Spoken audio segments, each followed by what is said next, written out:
स्वागत है आप सभी का। तो आज हम लोग का टॉपिक है मौर्य काल। आज हम लोग देखेंगे मौर्य काल। पहला प्रश्न है, मौर्य साम्राज्य की स्थापना किसने की? तो इसकी स्थापना की थी चंद्रगुप्त मौर्य ने 322 ईस्वी पूर्व में।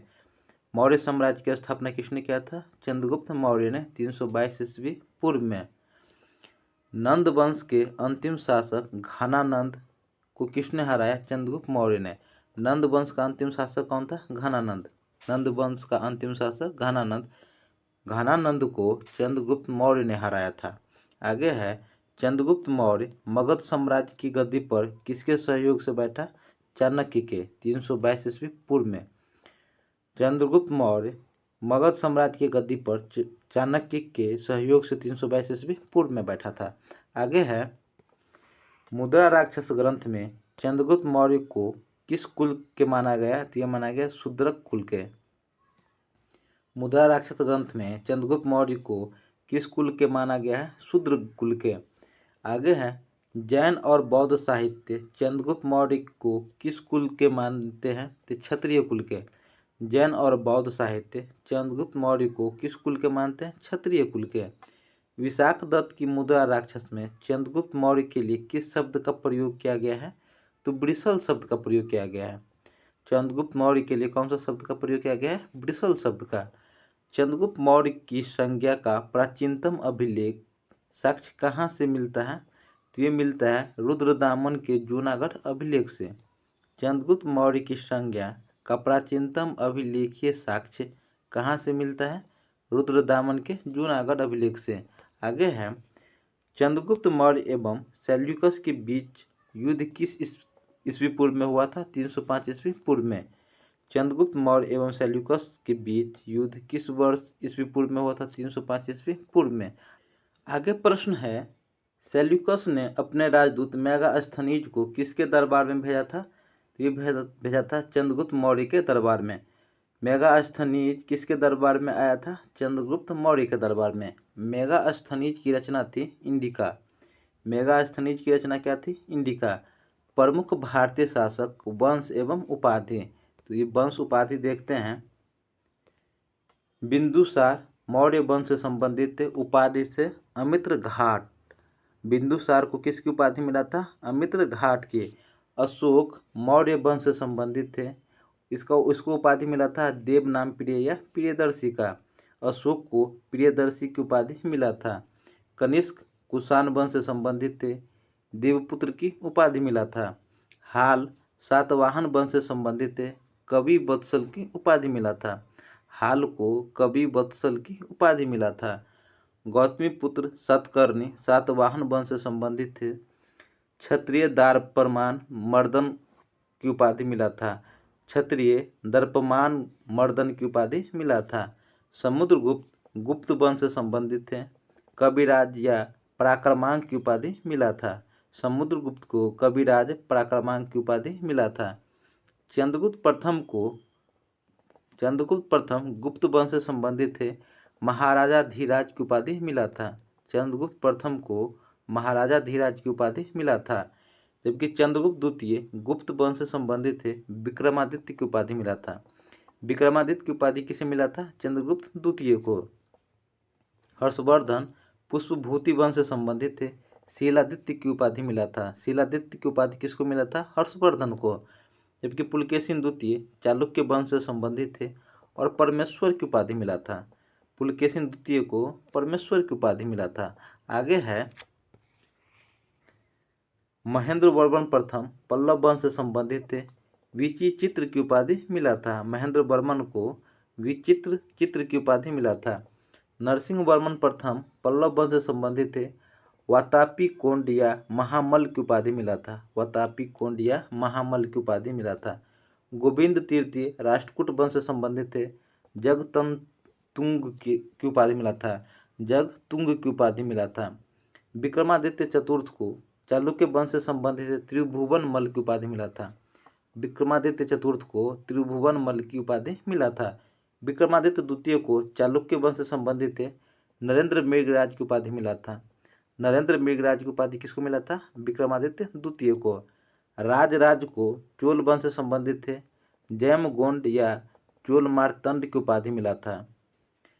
चोल मार्तंड की उपाधि किसको मिला था? राजराज को। राजेंद्र प्रथम चोल वंश से संबंधित थे। गैंगकॉन्ड चोल की उपाधि मिला था। गंगैकोंड की चोल की उपाधि किसको मिला था? राजेंद्र प्रथम को। चंद्रगुप्त मौर्य को यूनानियों ने क्या कहा? सेंड्रोकोटस। चंद्रगुप्त मौर्य को यूनानियों ने क्या कहा था? सेंड्रोकोटस। आगे है, अपने जीवन के अंतिम समय में चंद्रगुप्त ने कौन सा धर्म स्वीकार किया? तो ये जैन धर्म। चंद्रगुप्त मौर्य ने अंतिम समय में कौन सा धर्म स्वीकार किया? जैन धर्म। चंद्रगुप्त मौर्य की मृत्यु कब हुई थी और कहाँ? तो 298 ईस्वी पूर्व में सरवनबेल गोला में। चंद्रगुप्त मौर्य की मृत्यु कब हुई थी? 298 ईस्वी पूर्व सरवनबेल गोला में। पाटलिपुत्र को किस मौर्य शासक ने सर्वप्रथम अपनी राजधानी बनाई? चंद्रगुप्त मौर्य ने। पाटलिपुत्र को राजधानी बनाया था चंद्रगुप्त मौर्य ने। कौटिल्य की पुस्तक का नाम क्या था? अर्थशास्त्र। कौटिल्य की पुस्तक का नाम क्या था? अर्थशास्त्र। सेल्यूकस ने चंद्रगुप्त को कौन कौन से प्रांत दिए थे? काबुल, हेरात, कंधार एवं मकरान। सेल्यूकस ने चंद्रगुप्त को कौन कौन से प्रांत दिए थे? काबुल, हेरात, कंधार एवं मकरान। चंद्रगुप्त मौर्य का साम्राज्य कितने प्रांतों में विभाजित था? 4। चंद्रगुप्त मौर्य का प्रांत कितने भागों में विभाजित था? 4। आगे है, चंद्रगुप्त मौर्य के दक्षिण विजय की जानकारी किस ग्रंथ से मिलती है? तो ये मिलती है तमिल ग्रंथ अहनारुनुरु एवं मुरनारू से। तमिल ग्रंथ अहनारुनुरु एवं मुरनारू से। आगे है, चंद्रगुप्त मौर्य के विभागों के अध्यक्ष को क्या कहा जाता था? अमात्य। चंद्रगुप्त मौर्य के विभागों के अध्यक्ष को क्या कहते थे? अमात्य। चंद्रगुप्त मौर्य का प्रधानमंत्री कौन था? चाणक्य। चंद्रगुप्त मौर्य का प्रधानमंत्री कौन था? चाणक्य। चंद्रगुप्त मौर्य का जैन गुरु कौन था? भद्रबाहु। भद्रबाहु चंद्रगुप्त मौर्य का गुरु था। चंद्रगुप्त मौर्य ने अपना शरीर किस प्रकार से त्यागा? संलेखना विधि से। चंद्रगुप्त मौर्य ने संलेखना विधि से अपना शरीर त्यागा था। किस ग्रंथ में चंद्रगुप्त मौर्य का विशिष्ट रूप से वर्णन हुआ है? विशाखदत्त में। चंद्रगुप्त मौर्य का विशिष्ट रूप से वर्णन हुआ है विशाखदत्त में। आगे हैं, चंद्रगुप्त मौर्य का पुत्र बिंदुसार किस ईस्वी पूर्व में गद्दी पर बैठा? 298 ईस्वी पूर्व में। बिंदुसार किस ईस्वी पूर्व में गद्दी पर बैठा? 298 ईस्वी पूर्व में। तक्षशिला में विद्रोह किस शासक के समय हुआ था? बिंदुसार के समय। तक्षशिला में विद्रोह किस शासक के समय हुआ था? बिंदुसार के समय। बिंदुसार के दरबार में कौन यूनानी राजदूत आया था? डैमेकस।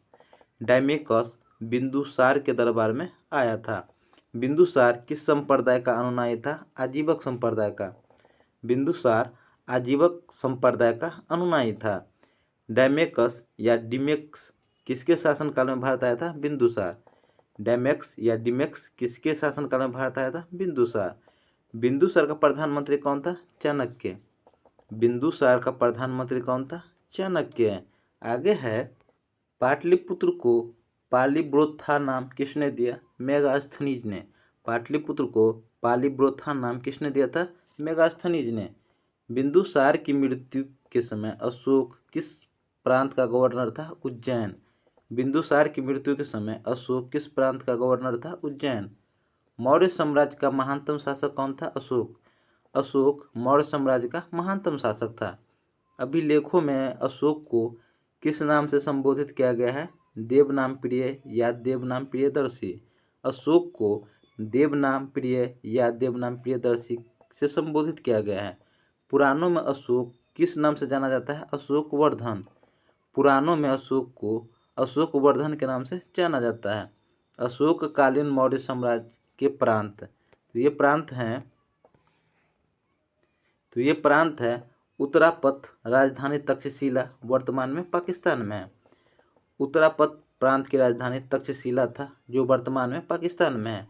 प्राच्य या पूर्वी प्रांत राजधानी पाटलिपुत्र था, जो वर्तमान में बिहार में है। अवंती का राजधानी उज्जैनी था। अवंती का राजधानी उज्जैनी था, जो वर्तमान में मध्य प्रदेश में है। दक्षिणापथ का राजधानी सुवर्णगिरी था, जो वर्तमान में कर्नाटक है। दक्षिणापथ की राजधानी सुवर्णगिरी था, जो वर्तमान में कर्नाटक में है। जबकि कलिंग का राजधानी तोसली था, जो वर्तमान में उड़ीसा में स्थित है। आगे है अशोक के शासनकाल के प्रमुख अधिकारी एवं कार्य। तो अधिकारी है अग्रमात्य, सम्राट का मुख्यमंत्री तथा सहायक।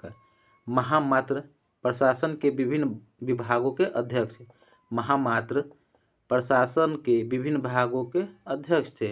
राजयुग प्रांतीय स्तर के उत्तराधिकारी थे। राजयुग प्रांतीय स्तर के उत्तराधिकारी, जबकि युक्त या युक्तक राजस्व संग्रह करने वाला। अशोक के समय राजस्व संग्रह करने वाले को युक्तक कहते थे। प्रादेशिक जिले का पदाधिकारी होते थे। प्रादेशिक जिले का जिले का पदाधिकारी होते थे। आगे हैं अशोक के अभिलेखों को किसने पढ़ा? तो इसको पढ़ा था जेम्स प्रिंसपे 1837 में। अशोक के अभिलेखों को किसने पढ़ा? जेम्स प्रिंसपे 1837 में। अशोक ने कलिंग विजय किस ईस्वी पूर्व में की थी? 261 ईस्वी पूर्व में। अशोक ने 261 ईस्वी पूर्व में कलिंग पर विजय प्राप्त किया था। कलिंग की राजधानी कहाँ थी? तोसली। तोसली किसकी राजधानी थी? कलिंग की। कलिंग किसके लिए प्रसिद्ध था? तो ये प्रसिद्ध था हाथियों के लिए। हाथियों के लिए कौन प्रसिद्ध था? कलिंग। कलिंग युद्ध का वर्णन अशोक के कौन से शिलालेख से मिलता है? 13वें शिलालेख से। कलिंग युद्ध का अभिलेख, कलिंग युद्ध का वर्णन 13वें शिलालेख में मिलता है। उत्तरांचल में अशोक का एक शिलालेख स्थित है, कालसी। उत्तरांचल में अशोक का एक शिलालेख कौन सा है? कालसी। अशोक ने नेपाल में कौन कौन सा नगर बसाया? ललित पंत नगर। ललित पंत नगर को किसने बसाया था? अशोक ने। कलिंग युद्ध के बाद अशोक ने भीरी घोष त्याग कर कौन सा घोष अपनाया था? धम घोष। कौन सा घोष अपनाया था? धम घोष। आगे प्रश्न है अशोक की कर नीति की जानकारी किस शिलालेख से मिलती है? रुमेनदई अभिलेख से। अशोक की कर नीति की जानकारी कहाँ से मिलती है? रुमेनदई अभिलेख से। अशोक बौद्ध धर्म अपनाने से पहले किसका पूजा करते थे? भगवान शिव का। अशोक को किसने बौद्ध धर्म में दीक्षित किया? उपगुप्त ने। अशोक को किसने बौद्ध धर्म में दीक्षित किया? उपगुप्त ने। अशोक की माता का नाम क्या था? शुभद्रांगी था। अशोक की माता का नाम शुभद्रांगी था। अशोक ने बौद्ध धर्म के प्रचार के लिए किसको श्रीलंका भेजा? पुत्र महेंद्र और पुत्री संघमित्रा को। मौर्य वंश ने कितने वर्ष तक शासन किया था? लगभग 137 वर्ष तक। मौर्य वंश ने कितने वर्ष तक शासन किया था? 137 वर्ष तक। आगे प्रश्न है मौर्य वंश का अंतिम शासक कौन था? वृद्धहस्त। मौर्य वंश का अंतिम शासक कौन थे? वृद्धहस्त। आगे हैं अशोक के अधिकांश अभिलेख किस लिपि में लिखी गई है? प्राकृतिक व ब्राह्मी लिपि में। अशोक के अधिकांश अभिलेख किस लिपि में लिखी गई? प्राकृतिक व ब्राह्मी लिपि में। बृहद शिलालेखों की संख्या कितनी है? 14। बृहद शिलालेखों की संख्या कितनी है? 14। चाणक्य का अन्य नाम क्या था? विष्णुगुप्त। चाणक्य का अन्य नाम क्या था? विष्णुगुप्त। मैकियावेली के प्रिंस की तुलना किससे की जाती है? कौटिल्य का अर्थशास्त्र से। मैकियावेली के प्रिंस की तुलना किससे की जाती है? कौटिल्य का अर्थशास्त्र से। मुद्रा राक्षस का लेखक कौन थे? विशाखदत्त। मुद्रा राक्षस के लेखक विशाखदत्त। सौंदरानंद किसकी रचना है? अश्वघोष की। सौंदरानंद किसकी रचना है? अश्वघोष की। किसकी? अश्वघोष की। आगे है अशोक के शिलालेखों के प्राप्त स्थान, खोज वर्ष, स्थान एवं लिपि। तो ये हैं प्राप्ति स्थान जूनागढ़ वर्ष 1822 में, स्थान गिरनार सौराष्ट्र, लिपि है ब्राह्मी। जबकि शहबाजगढ़ी वर्ष 1836 में, पेशावर पाकिस्तान में, लिपि थी खरोष्टी। धौली स्थान का वर्ष 1837 में, स्थान था पुरी, लिपि थी ब्राह्मी। कालसी का वर्ष 1837 में, स्थान था देहरादून उत्तराखंड, लिपि है ब्राह्मी। जौगढ़ का 1850 में, गंजाम उड़ीसा, ब्राह्मी लिपि में। सोपारा 1882 में, सोपारा के ईस्वी में 1882 में, स्थान है थामा सौराष्ट्र, लिपि है ब्राह्मी। मानसेहरा 1889 में, स्थान है हजारा पाकिस्तान, लिपि है खरोष्टी। जबकि इरागुड़ी वर्ष 1916 में, हैदराबाद तेलंगाना, लिपि है ब्राह्मी। जबकि शहबाज गढ़ी और मानसेहरा का लिपि है खरोष्टी, जबकि बाद बाकी का लिपि है ब्राह्मी। आगे प्रश्न है, अशोक द्वारा विभिन्न क्षेत्रों में भेजे गए बौद्ध प्रचारक, तो ये बौद्ध प्रचारक है महेंद्र और संघमित्रा, श्रीलंका भेजे गए थे। जबकि मंझानितिक कश्मीर गंधार भेजे गए थे। मझांतिक कश्मीर गंधार भेजे गए थे। सोन और उत्तरा सुवर्णन भूमि भेजे गए थे। सोन और उत्तरा सुवर्ण भूमि भेजे गए थे। रक्षित उत्तरी कनारा भेजे गए थे। रक्षित उत्तरी कनारा भेजे गए थे। धर्म रक्षित पश्चिमी भारत भेजे गए थे। धर्म रक्षित पश्चिमी भारत भेजे गए थे। महारक्षित यवन राज्य भेजे गए थे। कहाँ भेजे गए थे? यवन राज्य। महाधर्म रक्षित महाराष्ट्र भेजे गए थे। महाधर्म रक्षित महाराष्ट्र भेजे गए थे। जबकि महादेव मैसूर भेजे गए थे। आगे है, सांची का स्तूप किस शासक ने बनवाया था? अशोक ने। सांची स्तूप किस शासक ने बनवाया था? अशोक ने। मौर्य वंश से पूर्व मगध का शासक कौन था? घनानंद। मौर्य वंश से पूर्व मगध का शासक घनानंद था। कौटिल्य ने किस भाषा में अर्थशास्त्र की रचना की थी? संस्कृत भाषा में। कौटिल्य ने किस भाषा में अर्थशास्त्र की रचना की थी? संस्कृत भाषा में। कौटिल्य के अर्थशास्त्र में किस पहलू पर प्रकाश डाला गया? राजनीतिक नीतियों पर। कौटिल्य द्वारा रचित अर्थशास्त्र कितने अधिकारणों में विभाजित है? 15। कौटिल्य द्वारा रचित अर्थशास्त्र कितने अधिकारणों में विभाजित है? 15। चंद्रगुप्त मौर्य के शासनकाल में धार्मिक अनुष्ठानों का मंत्री को क्या कहा जाता था? पुरोहित। धार्मिक अनुष्ठानों का मंत्री को क्या कहा जाता था? पुरोहित। आगे है, मौर्य काल में जनपद से प्राप्त होने वाली आय को क्या कहा जाता था? राष्ट्र। मौर्य काल में जनपद से प्राप्त होने वाली आय को क्या कहा जाता था? राष्ट्र। मौर्यकालीन शासन व्यवस्था की सर्वाधिक छोटी इकाई क्या थी? ग्राम। मौर्यकालीन शासन व्यवस्था की सर्वाधिक छोटी इकाई ग्राम थी। अशोक के 14 शिलालेखों में सर्वाधिक महत्व वाला कौन शिलालेख है? 13वां शिलालेख। अशोक के कौन से शिलालेख में यह घोषणा है कि सभी मनुष्य मेरे बच्चे हैं? प्रथम शिलालेख में। अशोक के प्रथम शिलालेख में क्या है? सभी मनुष्य मेरे बच्चे हैं। अशोक का 13वां शिलालेख जिसमें कलिंग विजय का वर्णन है, कहाँ से प्राप्त हुआ है? धौली से। अशोक का 13वें शिलालेख जिसमें कलिंग विजय का वर्णन है, कहाँ से प्राप्त हुआ है? धौली से। आगे है, अशोक के द्विभाषी ग्रीक और अरमाइक अभिलेख कहाँ से प्राप्त हुए हैं? कुरान ए कूना या गंधार। कौन सा? कुरान ए कूना या गंधार। मौर्य काल में जनसभाधारण की भाषा क्या थी? पाली। मौर्य काल में जनसाधारण की भाषा क्या थी? पाली। मौर्य साम्राज्य में प्रचलित मुद्रा का नाम क्या था? पन्न। मौर्य काल में प्रचलित मुद्रा का नाम क्या था? पन्न। मौर्य काल में शिक्षा का सर्वाधिक प्रसिद्ध केंद्र क्या था? तक्षशिला। मौर्य काल में शिक्षा का सर्वाधिक प्रसिद्ध केंद्र क्या था? तक्षशिला। किस मौर्य राजा ने दक्कन की विजय प्राप्त की थी? चंद्रगुप्त मौर्य ने। किस मौर्य राजा ने दक्कन की विजय प्राप्त की थी? चंद्रगुप्त मौर्य ने। किस जैन ग्रंथ में चंद्रगुप्त मौर्य के जैन धर्म अपनाने का उल्लेख मिलता है? परिशिष्ट पर्व में। परिशिष्ट पर्व में। किस महीने से मौर्य का राजकोषीय वर्ष आरंभ होता था? आषाढ़। किस महीने से मौर्य साम्राज्य का राजकोषीय वर्ष आरंभ होता था? आषाढ़ से। तो दोस्तों, हमारा मौर्य काल कंप्लीट हुआ। ये सेशन आपको कैसा लगा हमें कमेंट करके जरूर बताइएगा। अच्छा लगा हो तो लाइक कीजिएगा, सब्सक्राइब कीजिएगा और कमेंट कीजिएगा। मिलते हैं नेक्स्ट टॉपिक में, तब तक के लिए जय हिंद, जय भारत।